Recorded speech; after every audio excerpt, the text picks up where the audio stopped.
Weirdos. Happy 1-year birthday, War Wagon and Bob. I've clearly dressed myself for the occasion.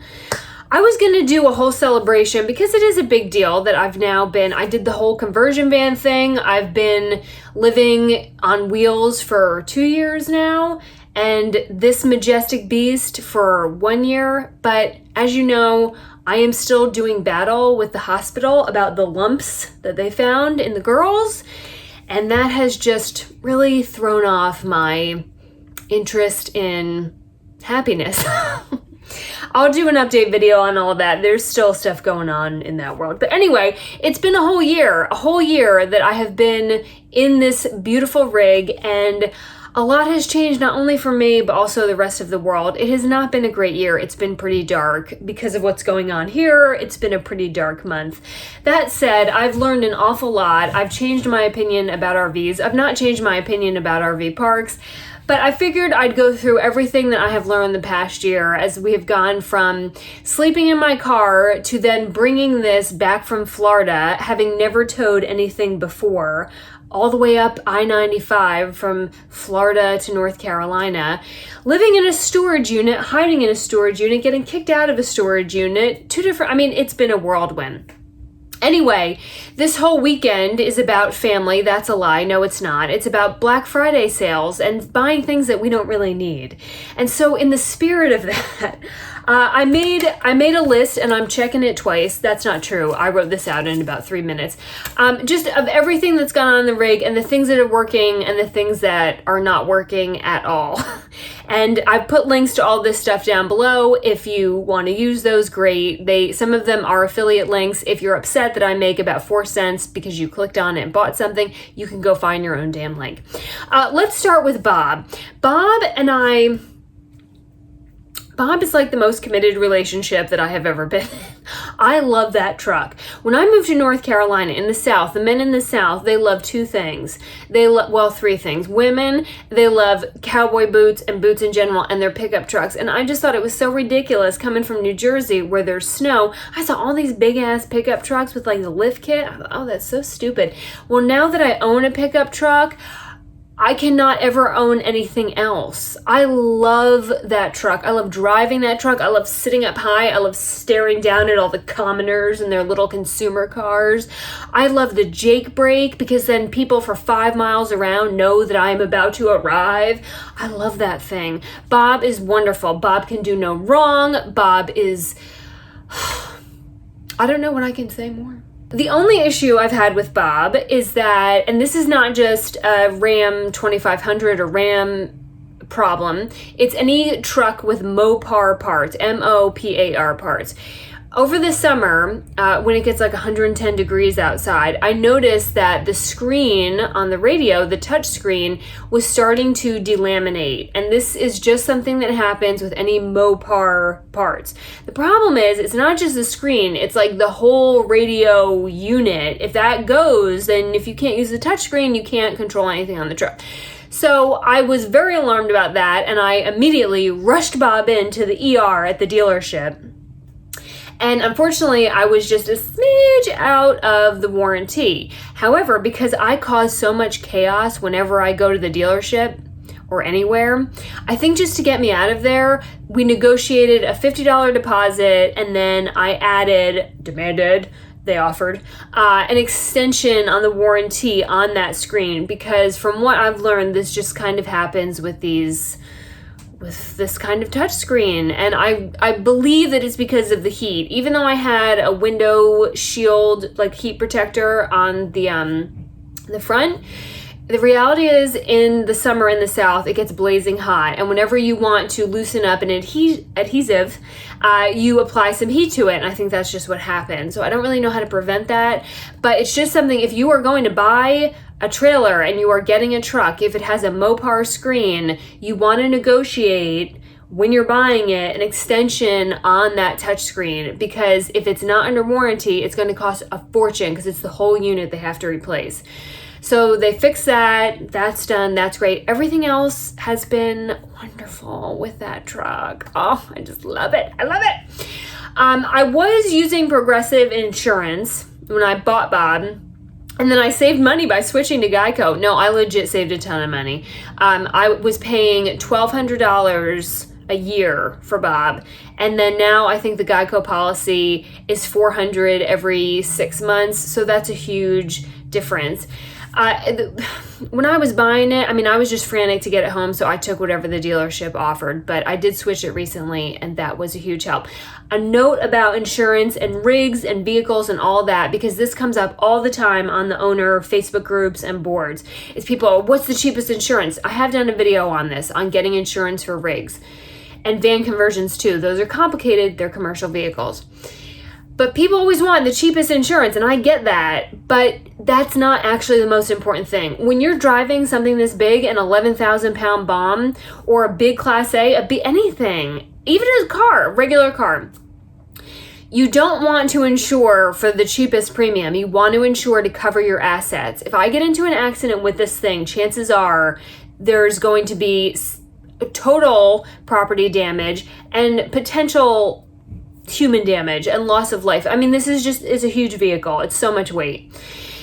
If you got into an accident in your rig and you got into an accident with a little bitty consumer car, you're going to mow them over and they are going to sue you for everything that you have. So when you're buying insurance, the most important thing is to add up all your assets, all the money in the bank, all the money in your 401k, your stock option, everything, home, and then you insure to cover that amount. The obsession in the RV community with getting the cheapest insurance is misguided. Insure to cover your assets, not what the cheapest payment is. So even though I saved a lot of money on Geico, I'm still covering my assets, okay? Don't shop for insurance the wrong way. There's just too much on the line when you have all this hurling down the road at 70 miles per hour. The War Wagon. I did not want an RV when I started this whole adventure because I had heard so many horrible things about RVs, and there are people that deal with many, many, many problems because the rigs are cheap. We all know that across the brand spectrum, like anything else, if you pay more and get a higher quality manufacturer, you're probably going to have less issues. Still, those rigs still have issues. It's a house that you're shaking very fast down the highway for long distances. I have not really had any issues with mine. I have a Grand Design 28BH. I have nothing but great things to say about the manufacturer. I live in it, use it every single day, so if something was going to go wrong, it would have gone wrong by now. It's been on some trips. I've not had any problems. Now, that's not to say that other Grand Design owners haven't.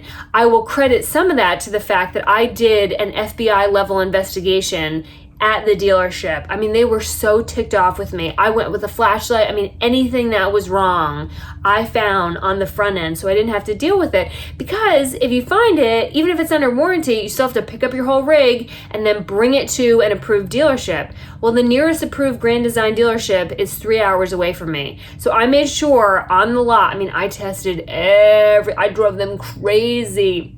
Too bad. Too bad. I can get a human on the phone the instant that I call Grand Design.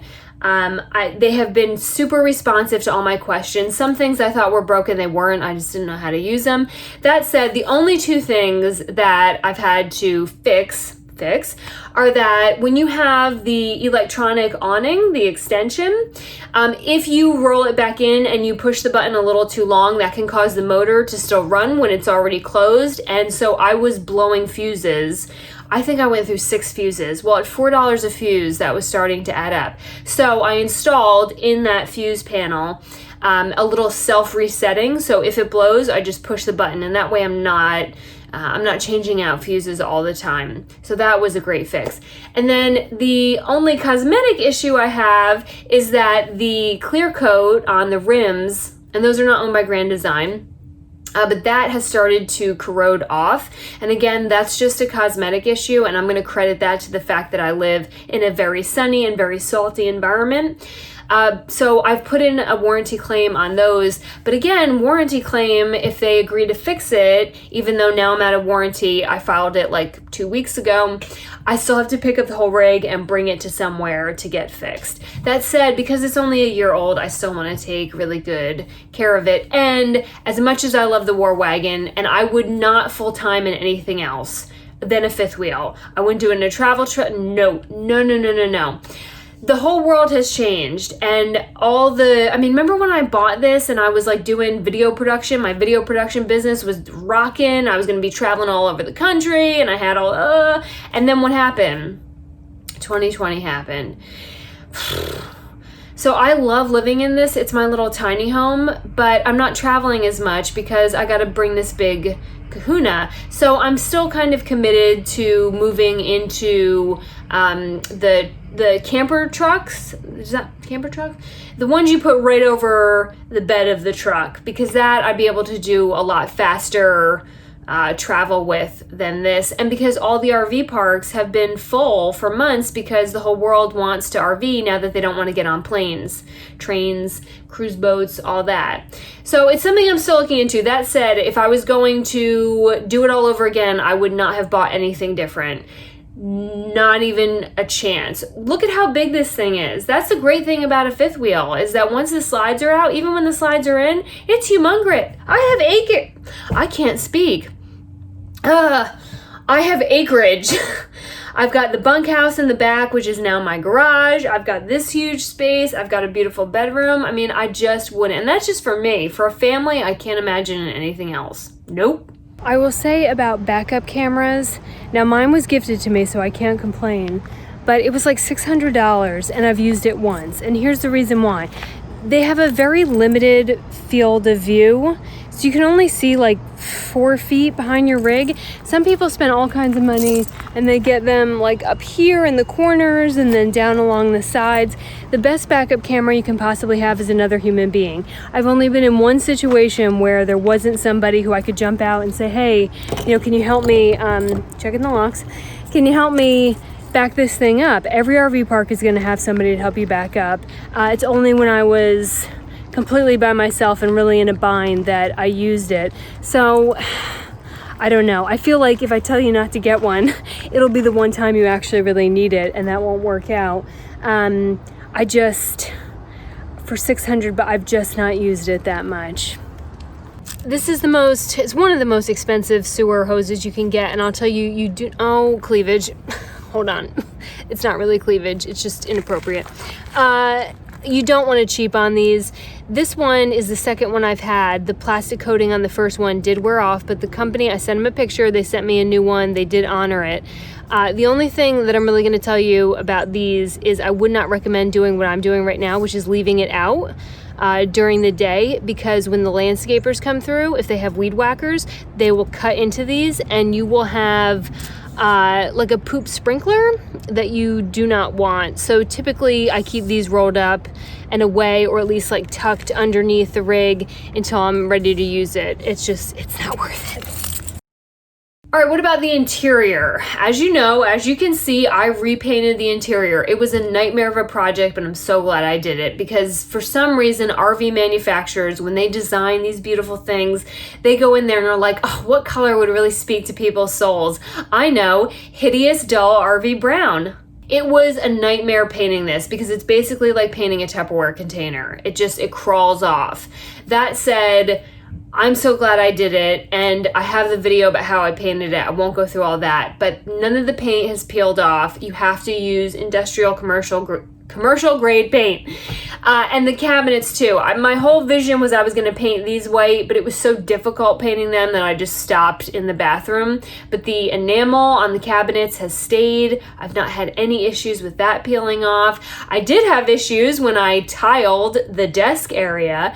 I used cheap tiles the first time. I didn't think it would make a big difference. It made a huge difference. These tiles have stuck. I've not had any peeling. I've not had corners coming off. That said, I have noticed in people who paint and faux tile, the ones who have the most issues are the people who put their rig in storage over the winter, over whenever. There's not any kind of climate control going on inside, and paint peels off and tile peels off. So if you're gonna do this, you have to climate control your rig. But it's beautiful in here. I'm so glad I put in the effort. So glad I put in the effort. I also changed out the curtains. Now these valances, these cornice boxes, I just wrapped fabric over them and stapled it. I didn't want to redo the whole thing. I would really encourage you not to get rid of the cornice boxes because chances are your shades are built into the box.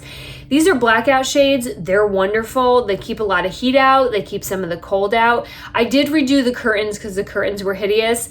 I've driven down highways, up mountains, down mountains, some bumpy roads. They've not fallen down, especially the curtains over by the kitchen. I remember when I put those up, people were like, oh my God, that's a huge curtain rod. It's too much weight. Your rig has studs in it. So you don't have to sticker everything onto it to get things to stay up. You just use the studs that are in there, and just like a house, it will hold, I promise. These cornice boxes are not light.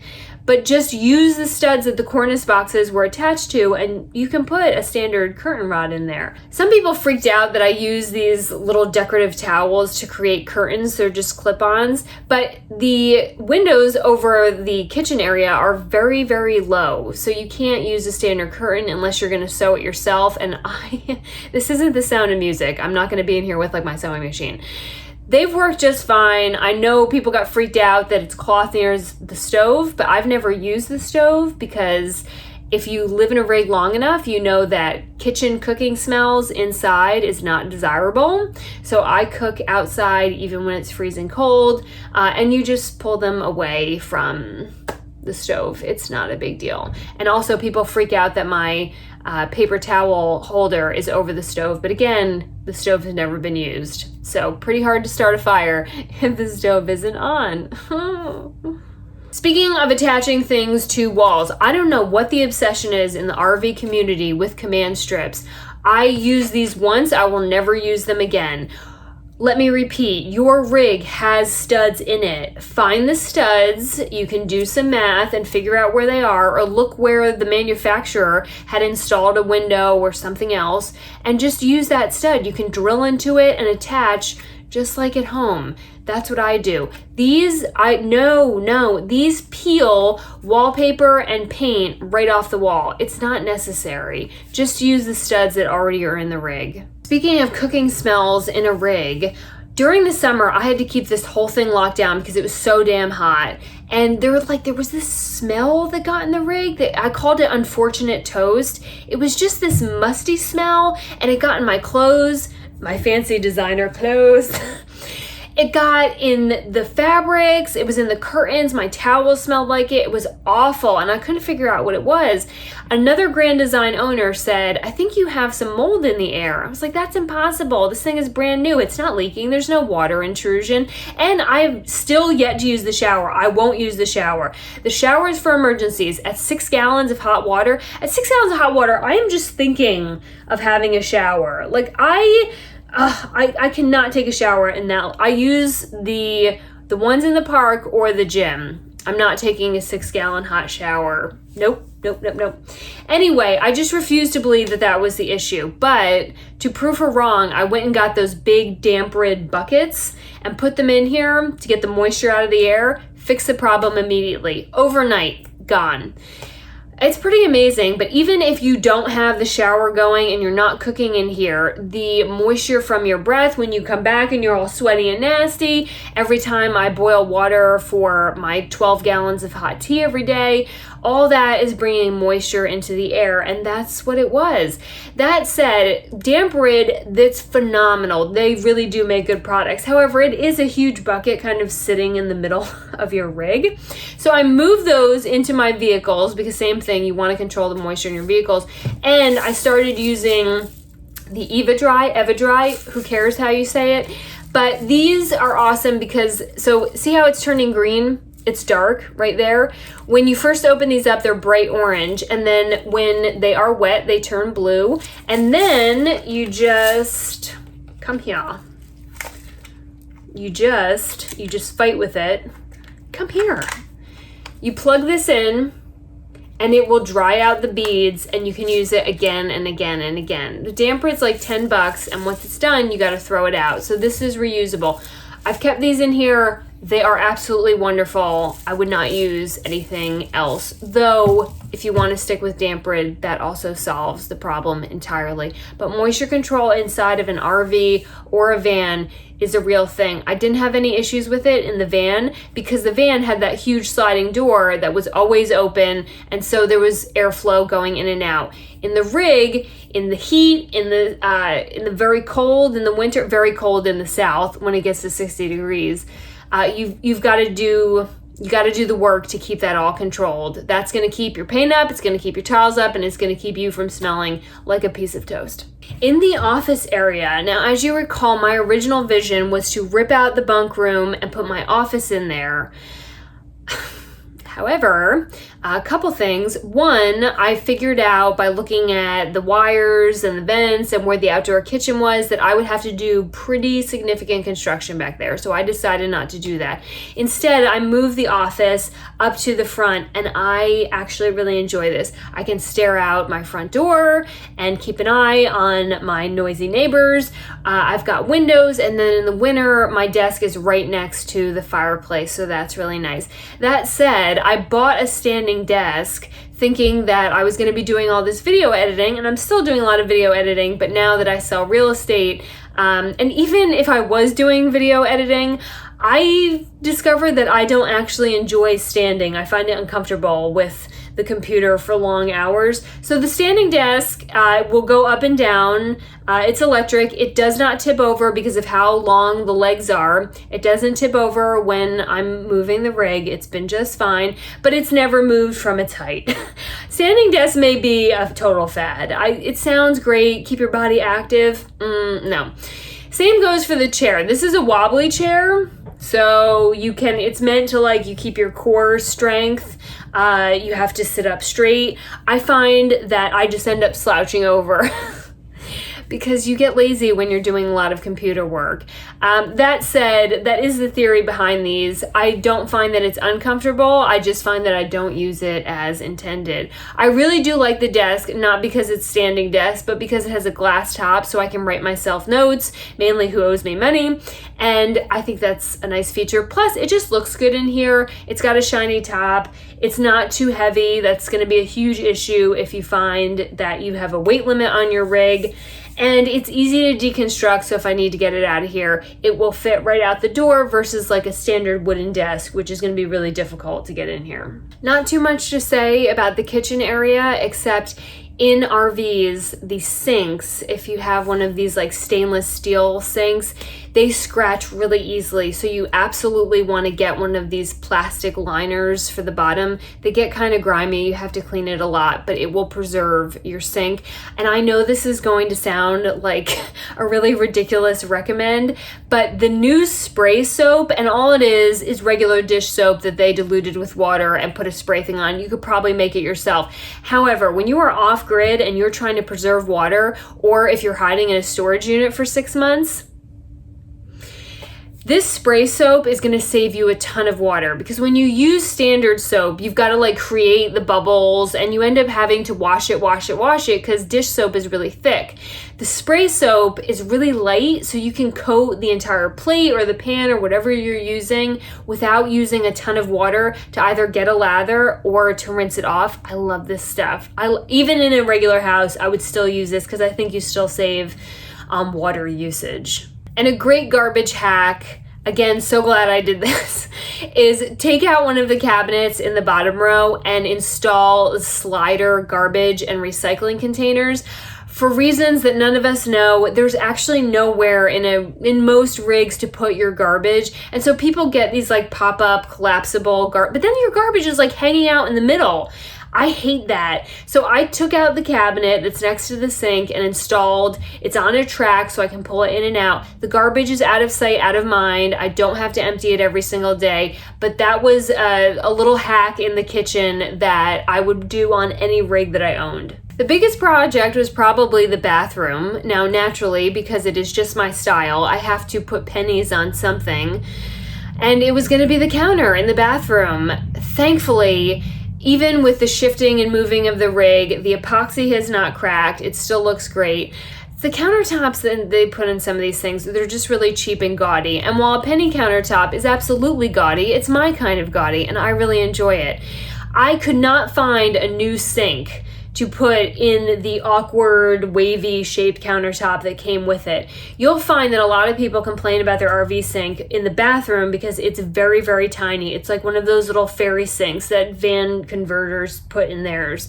It's not terribly enjoyable, but I'd have to redo the countertop, and I'm not doing that. So I painted mine with automotive paint and clear coat. Now, I would never do that for a kitchen sink because you're putting forks and metal and pans and all that.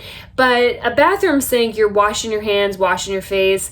The paint has not chipped, it's not come off, and it looks much nicer than that tacky silver thing. I did change out the faucet, and you will find a lot of RV owners change out their faucets, kitchen and bathroom. Most of them come with a really chintzy, low flow faucet. It's ugly, it's too low, you can't get your hands under it. So I took one that I bought on Amazon that looks pretty, put that in there, looks so much better. Same thing in the bathroom, no issues with the paint, nothing like that. Again, I've not used the shower. The shower is for storage. I keep my cleaning supplies in there, and I keep all my dirty laundry in there, and that's the most it gets. That's the most it gets used. For the toilet, lay shitter, I did a whole video on this. I'll reiterate it again.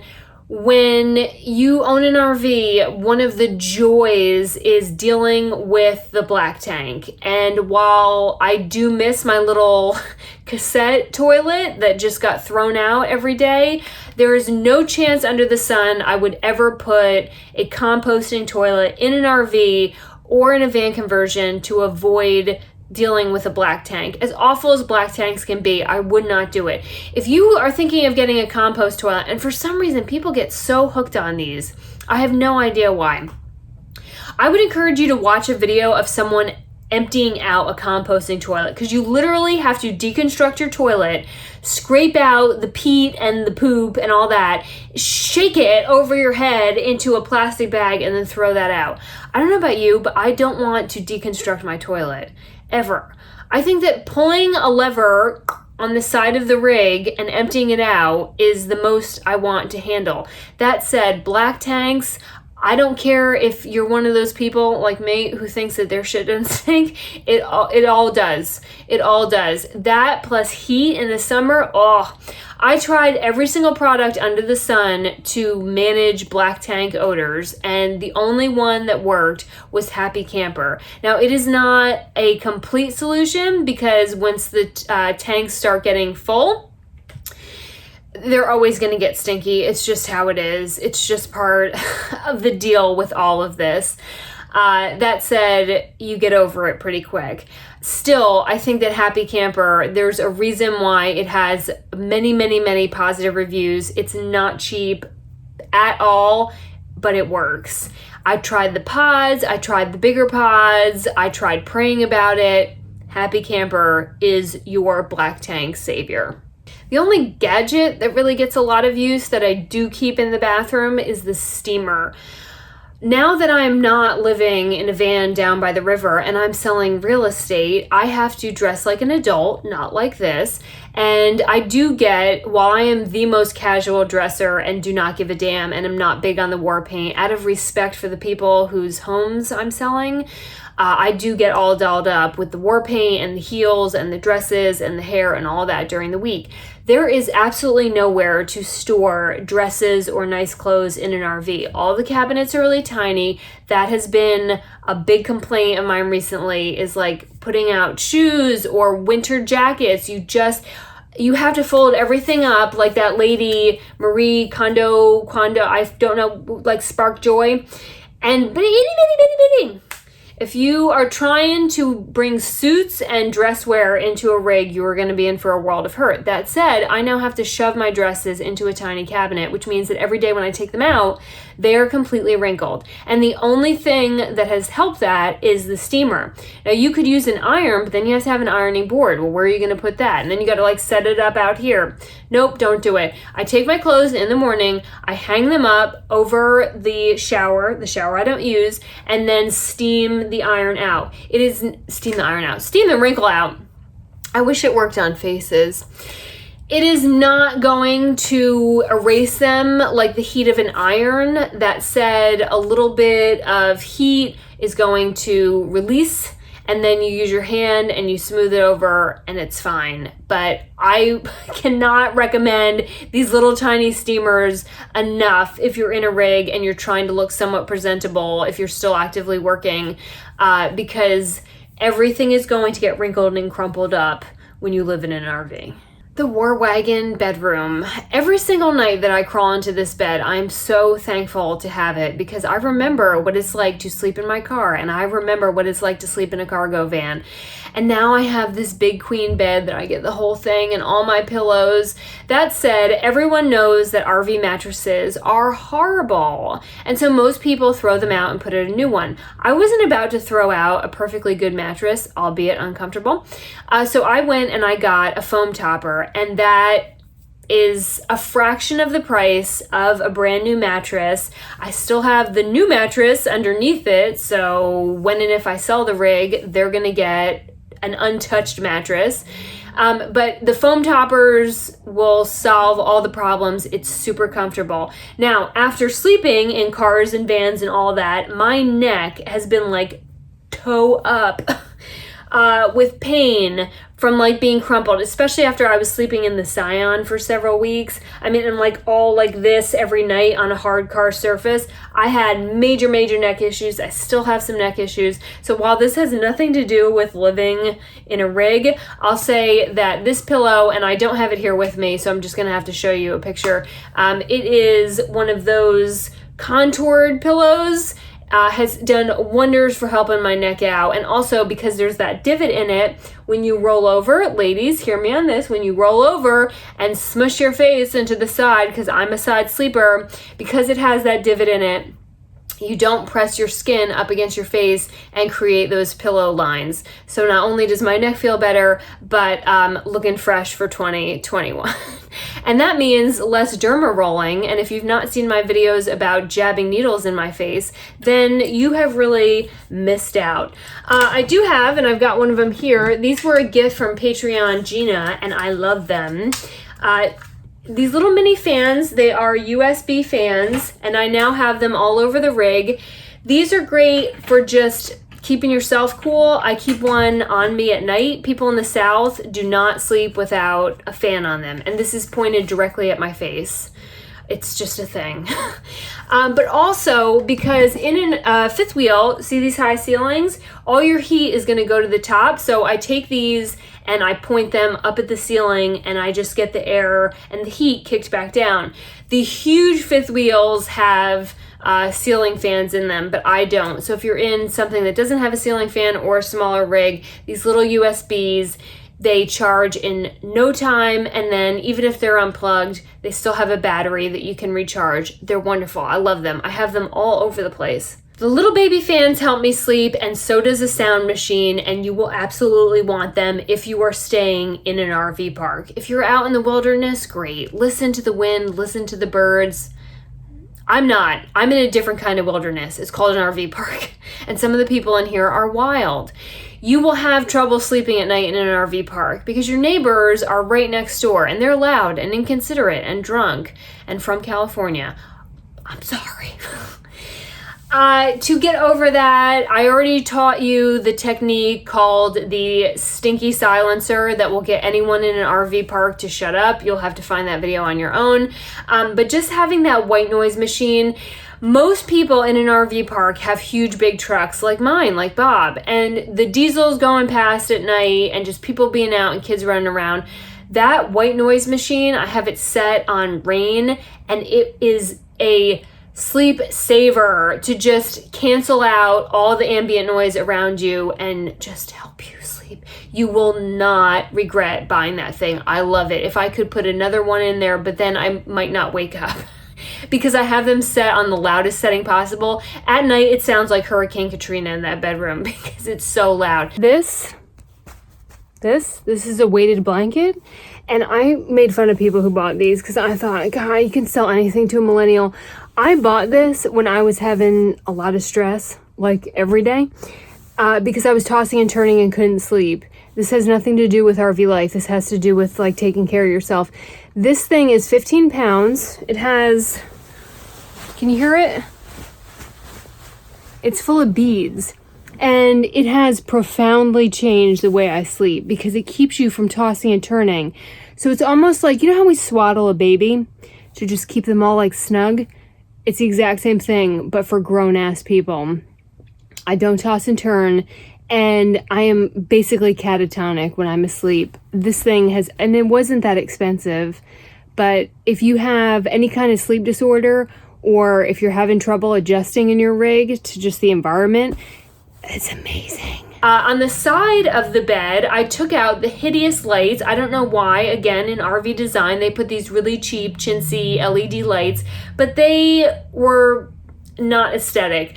So the good thing about light fixtures is that if you get an LED bulb that is appropriate to the wattage and voltage and all that, that's a whole separate conversation.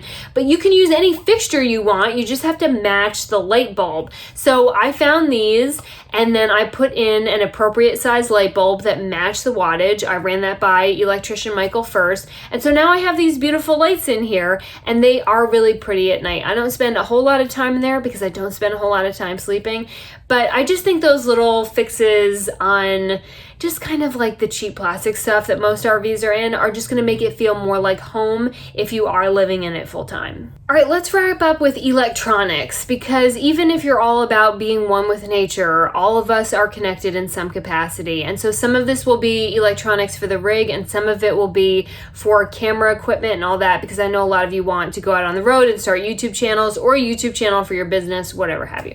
The biggest problem I have had lately since moving to this park is Wi-Fi. Now, when you go to an RV park, they're going to say, we have high-speed internet. And what they really mean is, we have high-speed internet at the office. They take these repeaters and try to send that signal all over the park, but every single person in the park is using that Wi-Fi, so you don't have Wi-Fi. The only park I had good Wi-Fi on was the one that was an hour away, and that was wonderful, but chances are you're not going to have it. I bought a menagerie of little gadgets that were recommended off of other YouTube channels and other websites to improve the internet connection inside my rig, and absolutely none of them worked except for this one. This is a Netgear extender. It does not increase the speed of the Wi-Fi. It does not. All it does is catch it outside and extend it in, because that's the biggest problem I was having. If I took my laptop outside my door, I could get it. If I brought it inside, I couldn't get it. So this essentially just brought it inside. I think it was like $40. It is not it's not a miracle, but it's definitely helped. Now, a lot of you have recommended Nomad Internet or some of these other providers. Nomad Internet is like a $200 device plus $150 a month. I am not sponsored by these companies, so I cannot afford that. That's like not realistic. Most people use a hotspot on their phone, and that's great for most people, but I'm not most people. I am uploading video and, responding to comments and like social media and looking at houses. I go through 30 gigs in 3 days. I do one Zoom meeting and upload one video, and 30 gigs are gone. I drink data.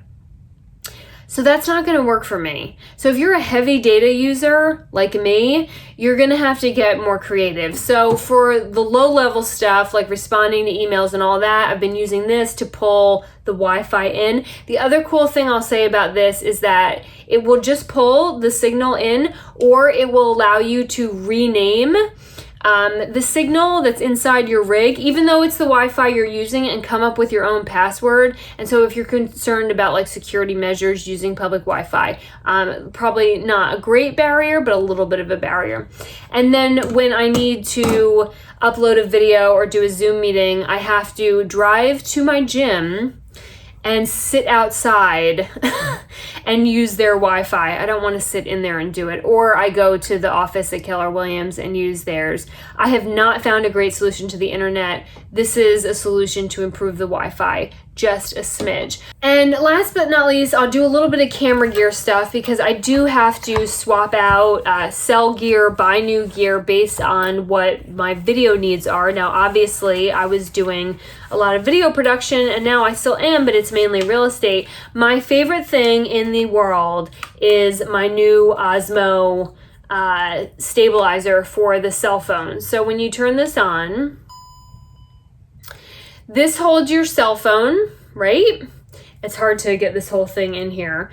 And it does all kinds of things that it's not going to do now because it doesn't have the cell phone in it. But anyway, this basically takes out the shake when you are moving around with your cell phone or you're walking or you're doing a walk and talk. So I'm recording this on my cell phone, so I can't really demonstrate it, but I use this to talk or show a home or do a live feed. And not only does it give me a little distance so I'm not having to hold the cell phone right in my face, but this whole gimbal system is designed so when you are walking and moving, it smooths out the shake of your feet.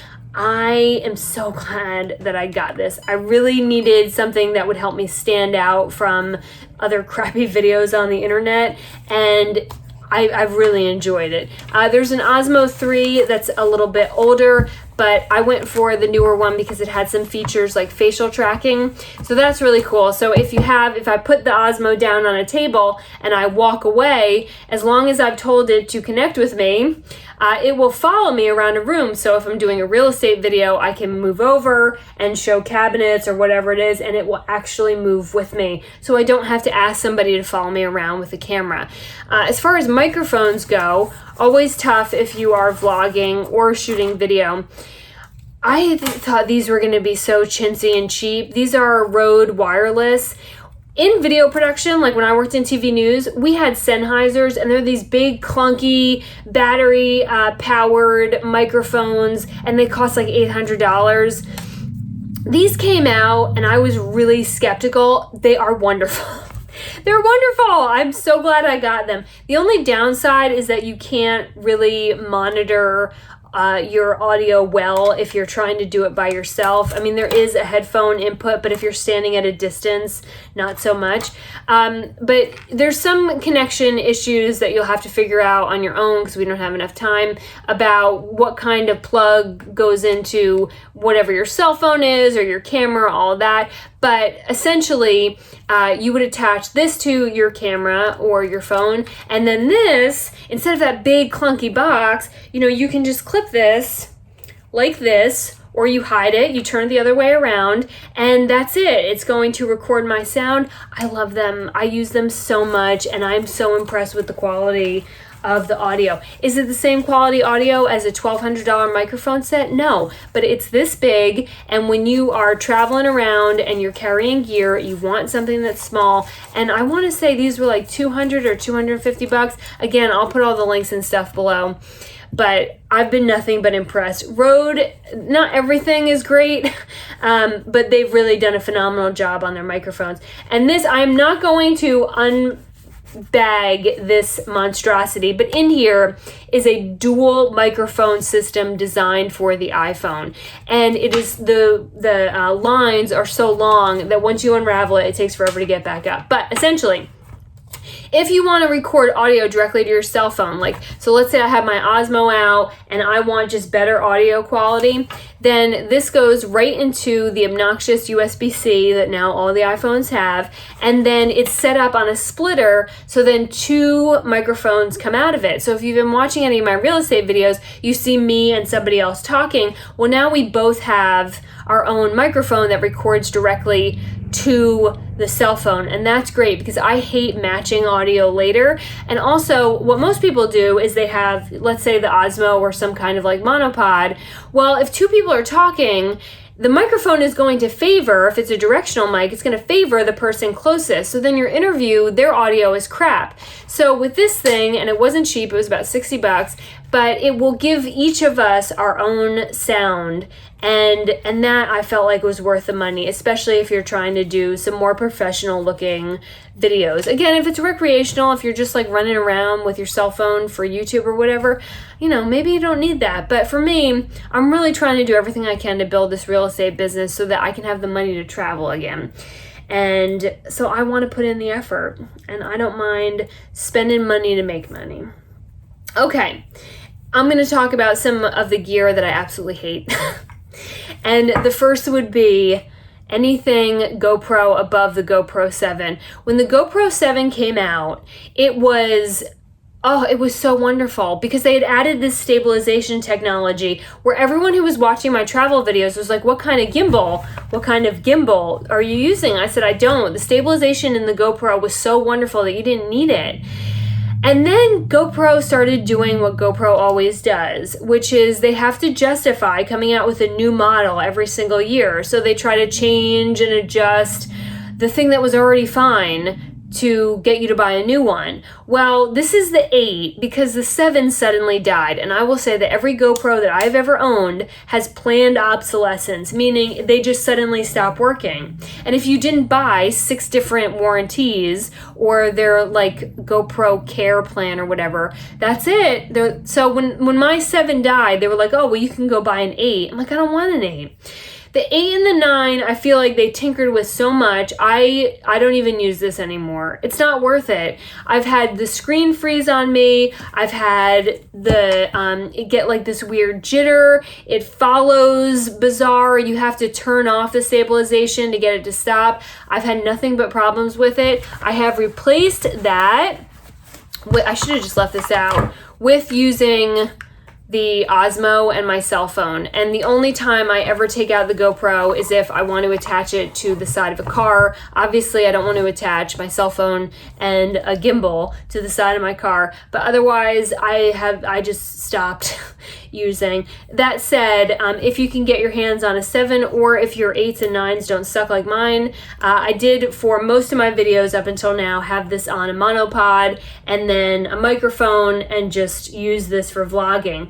That said, unless you buy the $80 kits that now allow you to flip the screen up, you are not going to be able to see what you're videoing. And so I just find, for me, at this point, with everything that I'm doing, that the Osmo and a cell phone they're my new camera. The other 2 pieces of gear that I got rid of this year that I would never recommend anyone buy, and I don't have them to show you because one of them I sent back with a raging note that I couldn't believe how awful it was, and the other I threw out because it never worked, was the Insta360 camera. Now, these have gotten a huge amount of press. They do wonderful marketing.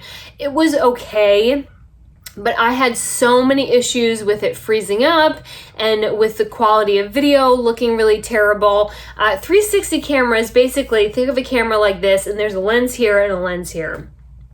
And so it allows you to take a picture or a video, and then when the viewer sees it, they can scroll around and look like 360 degrees. The problem is that the only way that 360 really looks good is if, on the video end, is if it's like 8K, because you're taking an image and you're stretching it 360 degrees. So a 1080p is going to look horrible because you're stretching all those pixels. Well, most of us don't have computers that are going to edit 8K footage. I mean, even most computers won't handle 4K. So the Ks have sped up to give us this crystal clear imagery and 360 and all this, but like there's no way to edit it. So I just found the 360 was riddled with problems, and the reason I ultimately sent it back was because their customer service was on like a 3-day delay. And if you are shooting video and photo right now and you need it to work and there's no customer care for 3 days, it's just, to me, that's not worth the money. I'm using 360 for real estate so that people who are in different states who want to move to Wilmington, which is like the whole world, that I can build out virtual tours so people can walk through a home without actually being in it. Or a lot of people don't want crowds in their homes because of COVID. And so this way I can have an open house without actually having an open house. People can see it digitally. So it was about $500, and I sent it back. The customer care was really the line in the sand, but for that amount of money, I just expected it to work better than it did for higher quality, and it's something that's going to freeze up and not function when I need it to is not worth $500. That said, Insta360 is really an innovative company, and I think that technology is going to speed up a lot and we'll have a lot better products. But if you're going to be kind of the front runner and first developer users of something, it's got a ways to go. It just has a ways to go. So if you are going to use it and not professionally, just as a toy, it's probably fine. For me, it didn't work out. And then the piece of technology that I absolutely hated in 2020 and that I got rid of was the Spark drone. Now, we had bought this as a channel a year and a half. And that I wanted to use for buildings and all my travel stuff and all that. I could never get the damn thing to work. Remember, the Spark drone, which we named Falcor, was also the drone that flew away from me and crashed itself into a beach. The problem with the Spark, and with a lot of drones similar to it, is that it relies on a Wi-Fi connection, and that sucks.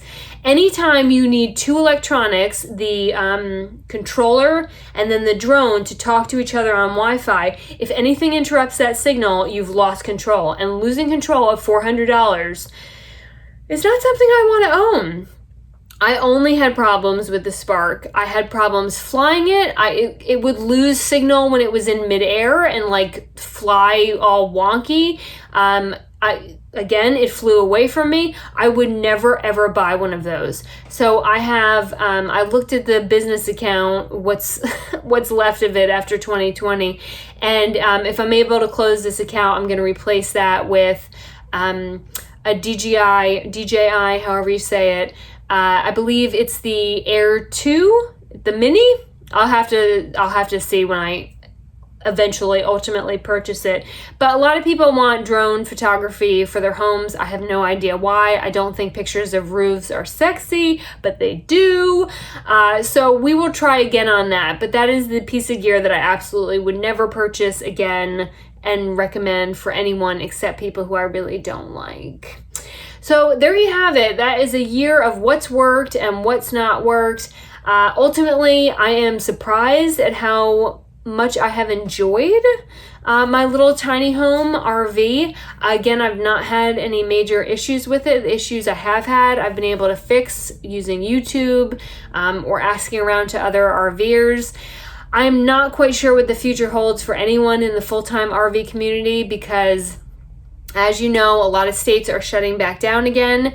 I bought this with all the travel dreams that one little Ginger Ninja could possibly have. I thought that I was going to be in Wilmington twice a year, that I was going to go back to Texas, and I was going to be in Idaho, and I was going to and then the world came crashing down.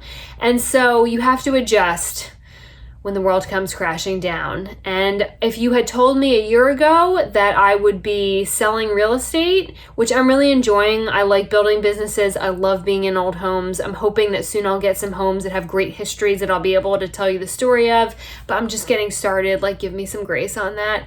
I would not have believed you. I would have laughed in your face if you told me a year ago that I would be scheduling mammograms and MRIs because I have a suspicious lump in my right boob. I just wouldn't have predicted this entire year. It has not been an easy time for any of us.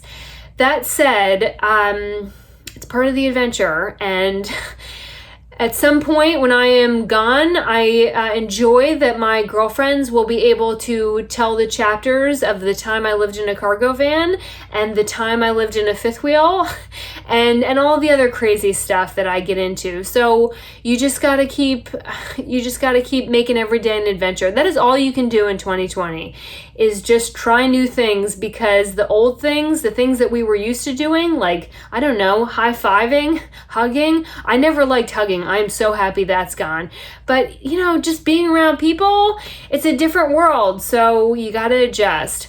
That said, these are all the adjustments I have made. I hope some of that has been helpful, and we are going to charge right into 2021 and hope to God that we will spend next year with just a little less crying into our pillows and a little more happiness, success, and proximity to other human beings. Bye, weirdos.